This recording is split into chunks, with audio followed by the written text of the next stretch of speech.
اللهم صل على محمد وآل محمد۔ ایک مسئلہ پیچھے گزرا تھا کہ مجتہد کے لیے ضروری ہے کہ وہ عادل ہو۔ اچھا، صرف مجتہد کا مسئلہ نہیں ہے، پیش نماز کے لیے بھی عادل ہونا شرط ہے، مجتہد کے لیے بھی عادل ہونا شرط ہے، طلاق کے گواہوں کے لیے عادل ہونا شرط ہے، اور بہت ساری جگہیں فقہ میں ایسی آتی ہیں کہ جہاں پر عدالت شرط ہے۔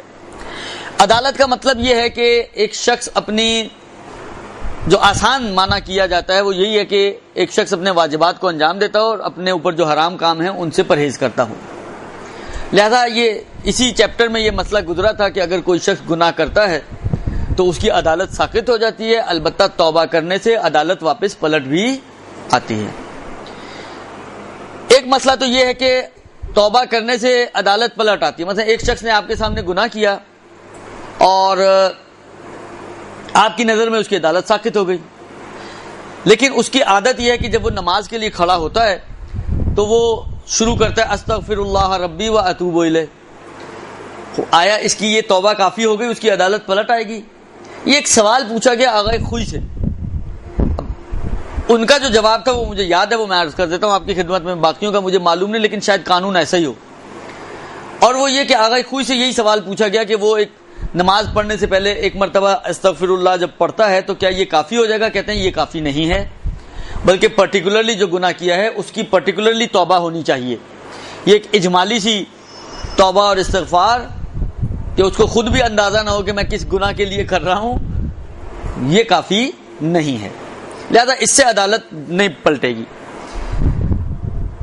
یہ جو میں اس وقت آپ کے سامنے ایک فہرست دینا چاہ رہا ہوں گناہان کبیرہ کی، بس قصد یہ ہو کہ میں اس مسئلے میں فلا لوں،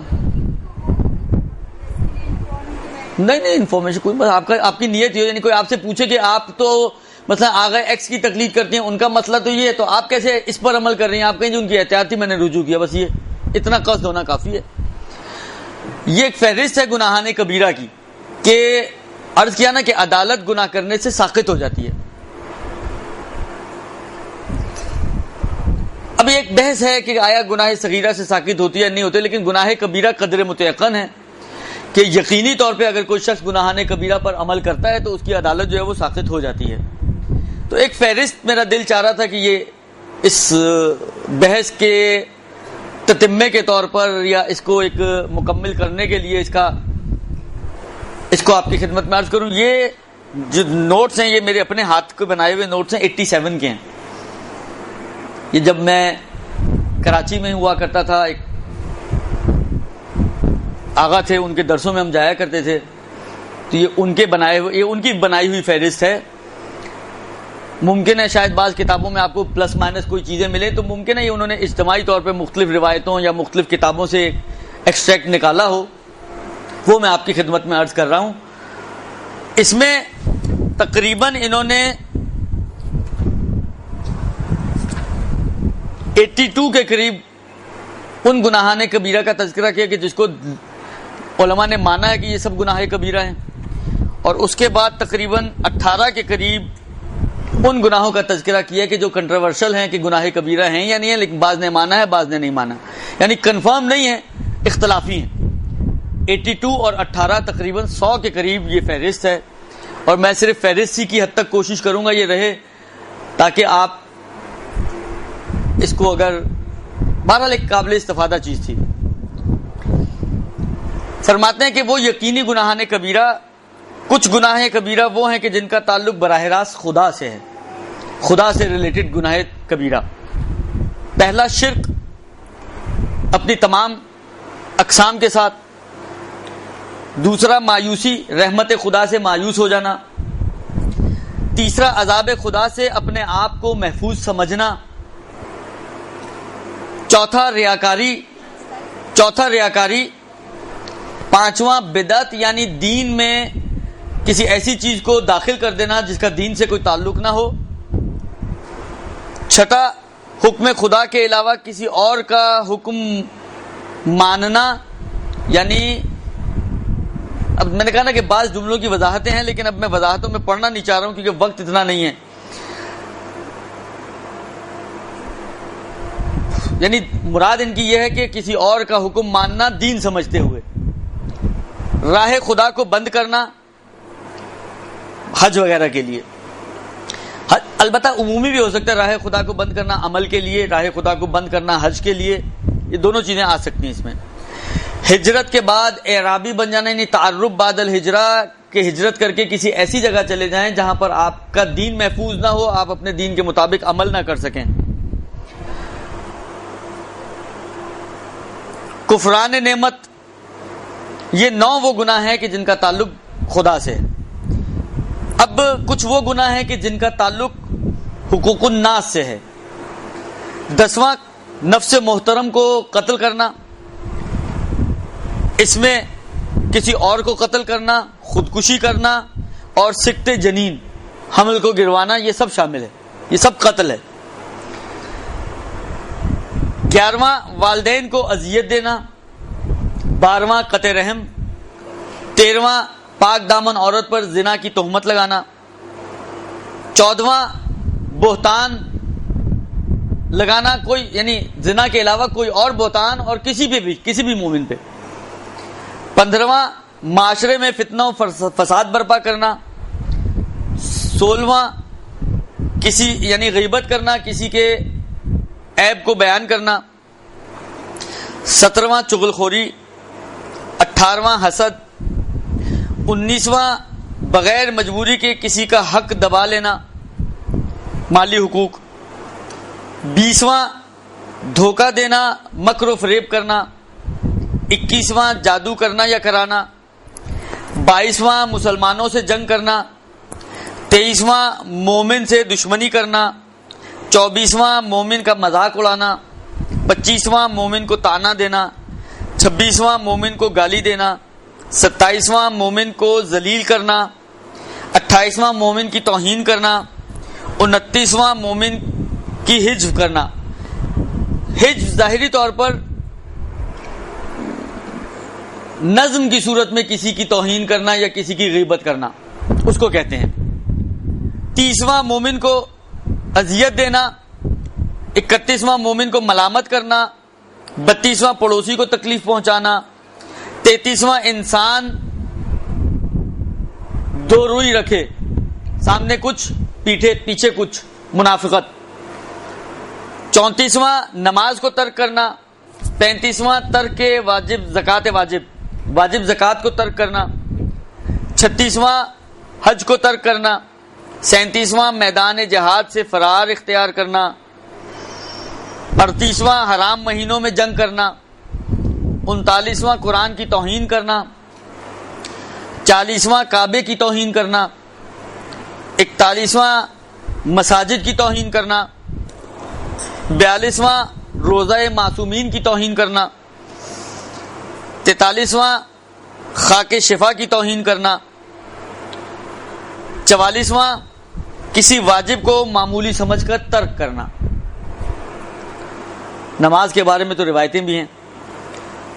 اس کے بعد کچھ وہ گناہ ہیں کہ جن کا تعلق جنسی امور سے ہے، زنا کرنا، لواط کرنا، سحق یعنی عورت کا عورت کے ساتھ جنسی لذت حاصل کرنا، استمناء کرنا، قیادت یعنی خود تو حرام کام نہیں کر رہا لیکن کسی مرد اور عورت کو حرام کام کے لیے ملانا، اس کو قیادت بولتے ہیں، اور دیوس ہو جانا یعنی اتنا بے شرم و بے غیرت ہو جانا انسان کا کہ اس کی خواتین اگر اس کے سامنے فعل حرام بھی انجام دے تو اس کو کوئی اثر نہ ہو۔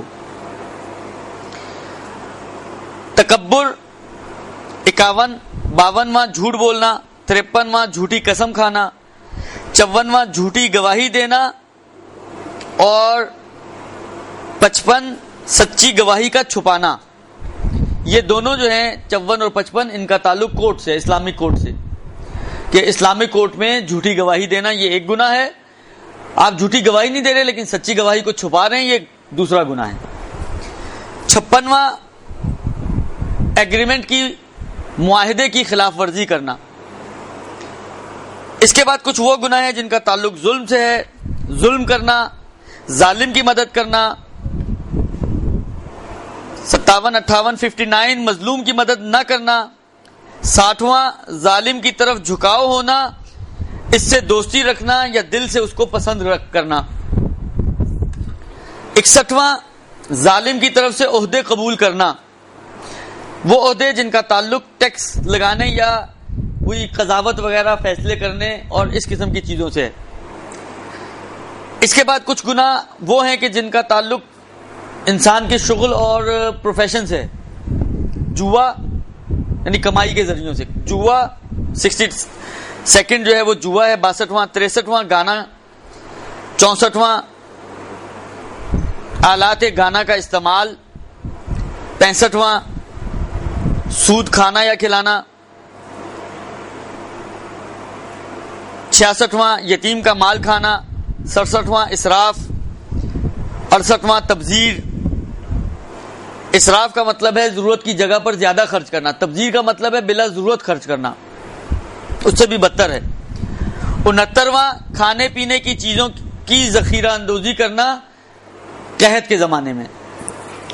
70واں چوری، 71واں ملاوٹ، 72واں کم تولنا، 73واں امانت میں خیانت کرنا، 74واں وصیت میں گڑبڑ کرنا، یعنی کسی نے وصیت لکھی تھی آپ اس کے اندر اونچ نیچ کریں، سارا کچھ اپنے نام کر لیں۔ کچھ گناہ وہ گناہ ہیں کہ جن کا تعلق کھانے پینے سے ہے۔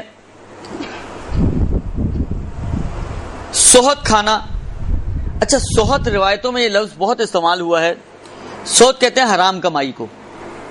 اب حرام کمائی تقریباً 8-9 چیزیں ایسی ہیں کہ جن کی کمائی کو حرام کمائی کہا گیا ہے اور اس کو روایتوں میں سحت سے تعبیر کیا گیا۔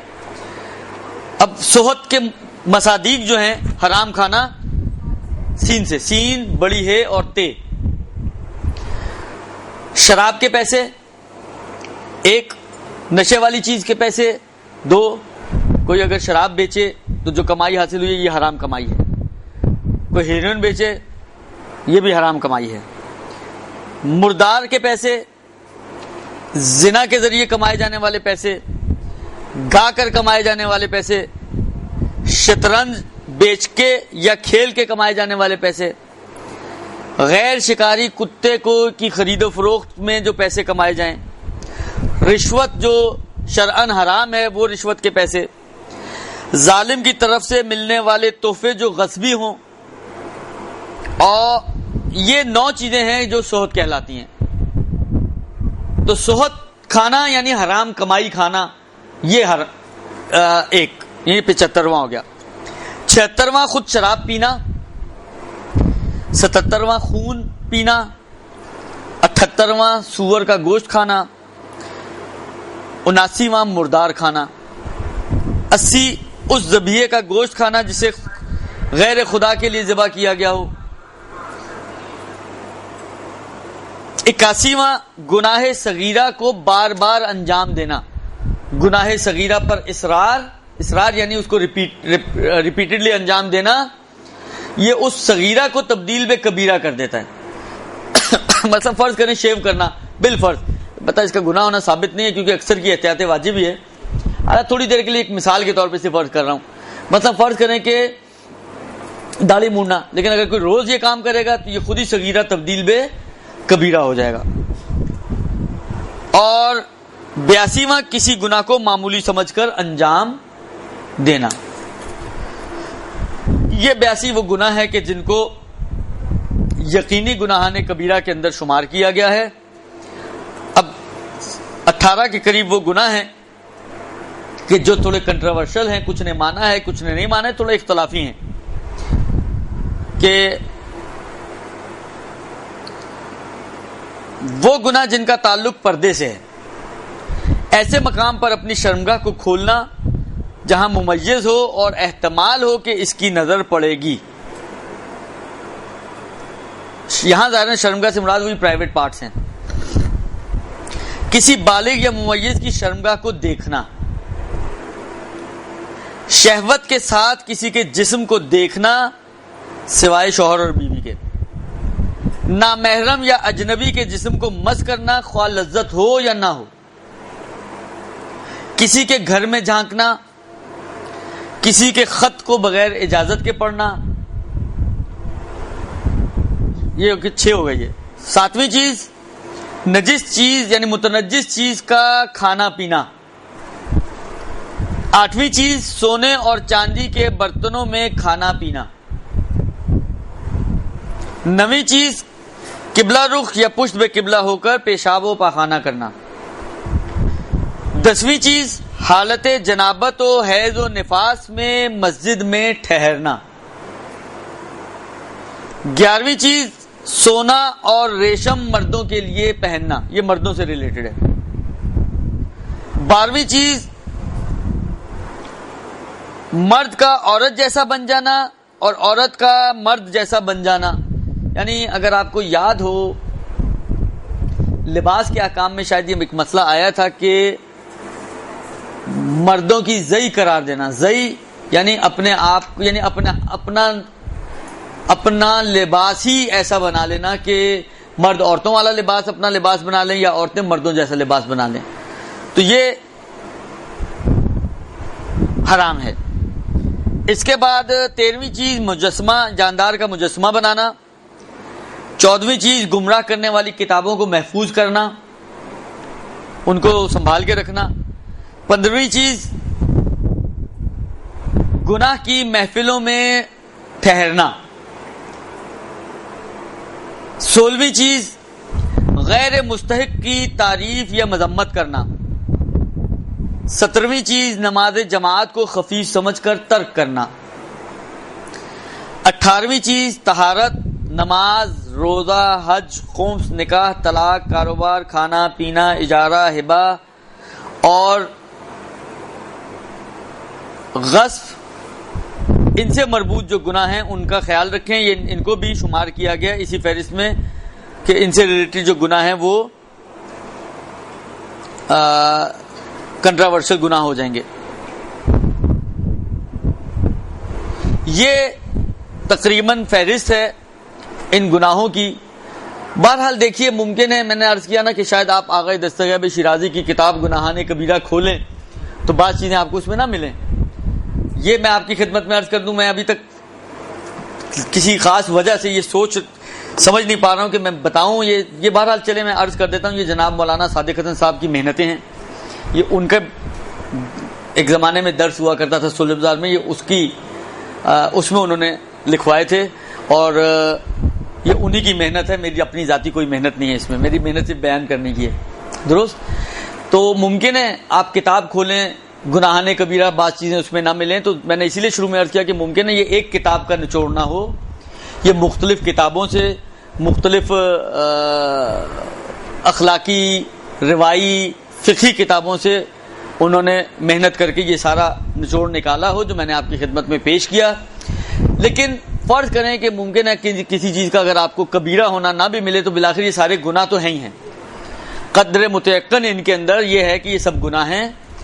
ممکن ہے آپ اس کے کبیرہ ہونے اور نہ ہونے کے بارے میں تھوڑا کیل و قال رکھتے ہوں تو وہ اپنی جگہ پر آپ کے فٹ نوٹس جو ہیں آپ لگا دیجئے گا. لیکن یہ بات تو طے ہے کہ یہ سارے گناہ تو ہیں، معصیت ہیں خدا کی. اور معصیت عرض کیا میں نے کہ چاہے کبیرہ ہو چاہے صغیرہ. امام خمینی کا ایک بہت خوبصورت جملہ ہے، وہ فرمایا کرتے تھے کہ گناہ ہر چے باشے. آپ یہ دیکھیں کہ کس کی مخالفت ہے. کبیرہ اور صغیرہ یہ تو بنائی گئی ہیں چیزیں کیونکہ روایتوں میں بعض چیزیں آئی ہیں، وَإِلَّا مخالفت اور نافرمانی کے اعتبار سے جس طرح چوری کے بارے میں کہا جاتا ہے چوری لاکھ کی ہو یا خود چوری ہے. آپ چاہے 1 روپیہ چوری کر کے لے آئے چاہے آپ چاہے 1 لاکھ چوری کر کے لے آئیں، آپ کہیں کہاں لاکھ کہاں، لیکن چوری ہونے کے ناطے سے کہ آپ اس نے بھی ایک چوری کیا آپ نے بھی ایک چوری کیا. اسی طریقے سے گناہ کبیرہ ہو یا صغیرہ مخالفت خدا ہونے کے اعتبار سے تو بالآخر گناہ ہے، نافرمانی خدا ہے. لہذا یہ سبب بنے گا کہ انسان کی عدالت زائل ہو جائے. البتہ اگر کوئی شخص استغفار کر لے، ندامت پشیمانی کا اظہار کرے، خدا کی بارگاہ میں توبہ کرے تو وہ غفور الرحیم ہے، معاف کرنے والا ہے اور فقہاً اس کی عدالت واپس پلٹ آئے گی. اور جس طرح پہلے وہ عادل تھا ابھی بھی اس کے اوپر تمام عدالت کے اور عادل ہونے کے احکام جاری ہوں گے اور اس کے وہ ساری جو عادل کی خصوصیات ہیں وہ اس کے اوپر جاری ہوں گی. اللہ جل اللہ جل یا مولا اللہ جل اللہ جل اللہ جل اللجل اللجل اللجل اللجل اللجل يا صاحب السماء اللجل اللجل